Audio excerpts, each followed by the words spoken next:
হাবিবুর আর তৌহিদ টিফিনের সময় চিন্তা করলো তারা ঝালমুড়ি খাবে।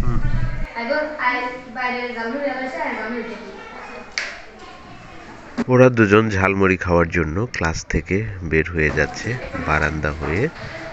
ঠিক ক্লাসের বাইরেই ঝালমুড়িওয়ালা অপেক্ষা করছে ঝালমুড়ি বিক্রির জন্য। ওরা হাঁটি হাঁটি পায়ে ঝালমুড়িওয়ালার কাছে যায় এবং সেখানে 10 টাকার ঝালমুড়ি চায়।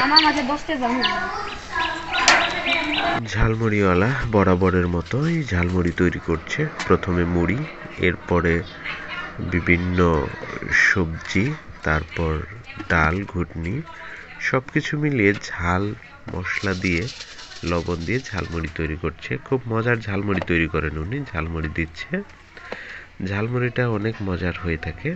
মামার ঝালমুড়ি বানানো শেষ। ঝালমুড়িটা তৌহিদের হাতে দিল। তৌহিদ মামাকে 10টি টাকা দিয়ে দিল এবং ওরা ঝালমুড়ি খাওয়া শুরু করলো। ঝালমুড়ি অনেক মজার হয়েছে। মামা রীতিমতোই ঝালমুড়ি অনেক মজা করে বানান।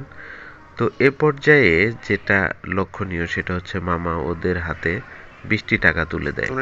তো ওরা ওই টাকাটা নিয়ে যথারীতি ক্লাসের দিকে চলে যাচ্ছিল। হঠাৎ করে তৌহিদ দাঁড়িয়ে যায়। তৌহিদ চিন্তা করে, আমি তো 10 টাকা দিয়ে দিয়েছি ঝালমুড়ির জন্য, তাহলে মামা কেন আবার আমাকে 20টি টাকা দিল? তৌহিদ ফিরে আসে এবং মামাকে 20টি টাকা ফিরিয়ে দেয়। মামা 20টি টাকা ফিরে পেয়ে ওদের মাথায় হাত দিয়ে দোয়া করে, তোমরা ভালোভাবে পড়াশোনা করো। ওরা মামাকে টাকাটা ফিরিয়ে দিয়ে ঝালমুড়ি নিয়ে ক্লাসে চলে যায়। সততা এমন একটি জিনিস যেটা সবার ভেতরেই থাকা দরকার। ভিডিওটি কেমন লাগলো অবশ্যই কমেন্টে জানাবেন আর লাইক করতে ভুলবেন না।